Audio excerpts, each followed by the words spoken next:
Assalamualaikum warahmatullahi wabarakatuh. Perkenalkan, nama saya Royan atau Zafar dengan NIM 24071100795 dari kelas S1 Teknik Elektro B. Saya di sini merupakan anggota kelompok 4. Di sini saya akan mengerjakan tugas praktikum dasar komputer dan pemrograman tentang tata cara merakit PC dan instalasi OS. Berikut adalah penjelasannya. Yang pertama, merakit PC. Pertama-tama siapkanlah alat dan bahan. 1. Obeng plus dan minus, 2 baut, 3 thermal paste atau pasta pendingin, 4 motherboard, 5 kabel SATA, 6 RAM, 7 kipas pendingin atau heatsink, 8 prosesor, 9 power supply unit atau PSU, 11 VGA card, 12 LAN card, 13 buku panduan, 14 hard disk, 15 kartu USB, dan yang terakhir meja dan kursi. Lalu, letakkan alat dan bahan pada meja. Gunakan ruangan tertutup dan bebas debu. Langkah selanjutnya, cuci tangan untuk menghindari kotoran yang mungkin ada di tangan, karena bisa menyebabkan karat pada komponen PC. Selanjutnya, buka casing yang akan digunakan dengan melepas keempat baut pengunci casing. Selanjutnya, pasang switching power supply atau PSU adapter pada tempat yang telah disediakan, lalu rekatkan dengan 4 buah baut. Selanjutnya, bukalah box motherboard atau MOBO, korkan dan letakkan MOBO tersebut di meja. Carilah soket chip prosesor pada motherboard. Soket tersebut memiliki lubang sesuai dengan jumlah pin pada chip. Pada salah satu sudutnya pasti ada 2 lubang yang tertutup. Lepaskan pengait prosesor dengan cara menekannya, lalu tarik ke atas. Posisikan prosesor dengan soket. Pastikan sudut yang bertanda segitiga berada di dekat pengait. Setelah chip masuk dengan tepat dalam soket, turunkan kembali pengait dan kaitkan hingga benar-benar terkunci. Pasangkan heatsink fan pada chip, kemudian sebelum itu oleskan sedikit thermal paste di atas chip.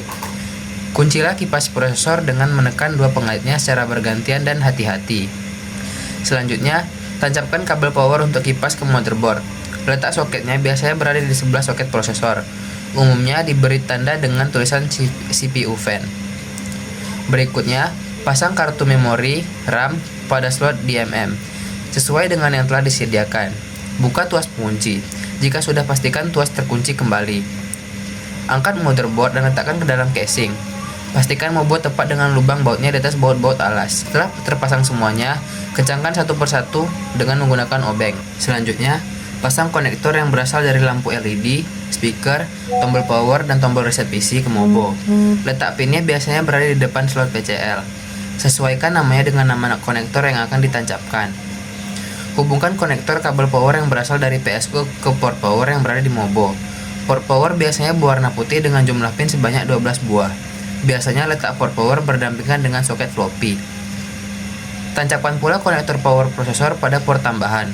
Letak port power tambahan biasanya berada di sebelah slot kartu VGA berbentuk bujur sangkar. Tancapkan kartu VGA ke slotnya dengan perlahan dan tegak lurus. Pastikan lempengan besi pada pangkal kartu VGA masuk pada celah yang telah dibuka. Pastikan kedudukan VGA sudah mantap dan tidak miring. Jika terdapat sebuah pengait, geser pengait tersebut untuk mengunci kartu VGA. Selanjutnya, setelah pemasangan kartu dengan kabel powernya, pasangkan baut untuk kartu VGA pada rangka casing. Lalu siapkan hard disk. Pertama, aturlah jumper pada hard disk. Jumper ini ada di bagian belakang hard disk dan memiliki 5 pasang pin. Bila hard disk yang dipasang cuma 1, maka setlah jumper menjadi ke posisi master. Selanjutnya, pasang kabel data IDE jenis ATA pada port data di belakang hard disk yang punya 49 pin atau jenis SATA. Bagian yang tak berlubang dari ujung kabel data harus ditempatkan ke bagian port yang tidak ada pinnya. Bagian yang berwarna merah ditempatkan dekat dengan soket power untuk hard disk. Lalu pasang ujung satunya dari kabel data tersebut pada soket IDE. Biasanya berwarna biru dan ditandai dengan tulisan IDE1 primary. Cara pemasangannya sama dengan hard disk.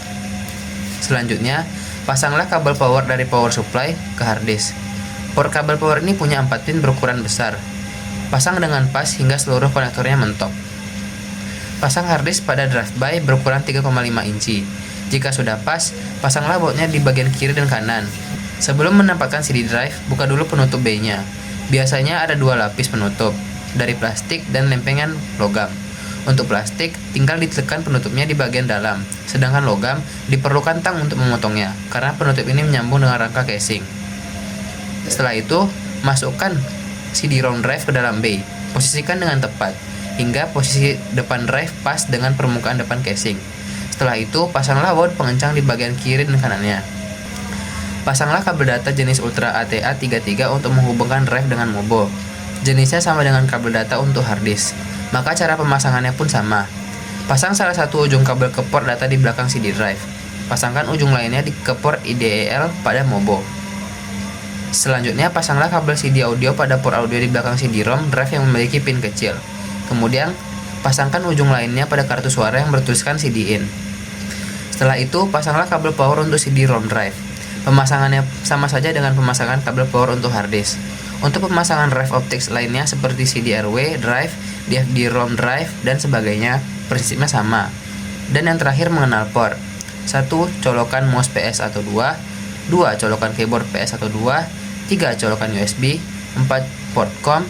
5. Port paralel atau LPT1. 6. Colokan VGA. 7. Port MIDI. 8. Audio out warna hijau dan hitam. 9. Audio in. 10. Line in. 11. Audio in warna biru. Selanjutnya adalah penjelasan mengenai instalasi OS. Berikut adalah penjelasannya. Zorin OS adalah sistem operasi Linux berbasis Ubuntu yang dibuat khusus untuk pemula yang ingin menggunakan Linux. Zorin OS dapat diunduh secara gratis, namun ada juga yang berbayar. Langsung saja, yang pertama adalah membuat bootable flashdisk Zorin OS dengan Rufus. Yang pertama adalah mendownload aplikasi Rufus. Selanjutnya, masukkan USB flashdisk yang akan digunakan untuk media instalasi. Lalu pilih file ISO Zorin dengan tekan select. Jika sudah, klik Start untuk memulai proses bootable USB flash disk. Pada pilihan ISO Hybrid Image, pilih Write in ISO Image Mode. Selanjutnya akan muncul peringatan bahwa semua file dalam flash disk akan dihapus atau format. Pastikan kalian sudah backup file-file penting. Jika sudah, klik OK dan tunggu sampai proses selesai. Yang kedua adalah untuk menyeting boot priority BIOS. Setelah proses bootable selesai, cabut flash disk dan colokkan pada laptop atau PC yang akan diinstal di Ubuntu. Selanjutnya, masuk BIOS dengan cara restart laptop atau PC lalu tekan tombol Del pada keyboard untuk masuk ke menu. Umumnya, tombol yang digunakan untuk masuk BIOS adalah Del, F1, F2, atau Fn plus F2, tergantung dari jenis laptop atau PC yang kalian gunakan. Lalu ubah boot priority agar komputer atau laptop kalian boot melalui media USB flash disk. Pilih Save and Exit untuk menyimpan dan keluar dari BIOS. Yang ketiga adalah untuk menginstal Zorin OS. Pertama-tama, pilih Try or Install Zorin OS pada menu instalasi. Lalu tunggu beberapa saat, setelah itu pilih Install Zorin OS. Pada pemilihan bahasa, pilih English dan klik Continue. Selanjutnya, pada pemilihan keyboard layout, pilih English US. Pada bagian Update and Other Software, pilih Install Third-Party Software for Graphic and Wi-Fi Hardware and Additional Media Format. Pilih Erase Disk and Install Zorin OS untuk memulai instalasi, atau kalian bisa pilih Something Else untuk mengatur ukuran partisi secara manual. Pilih Continue untuk memulai instalasi. Untuk menentukan waktu, pilih zona waktu Jakarta.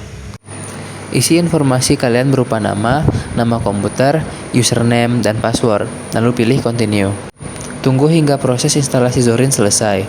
Setelah muncul pemberitahuan Installation Complete, pilih Restart Now.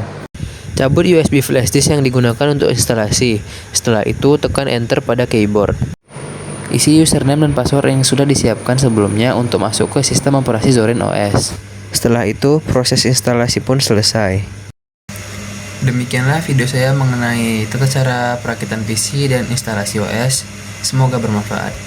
Assalamualaikum warahmatullahi wabarakatuh.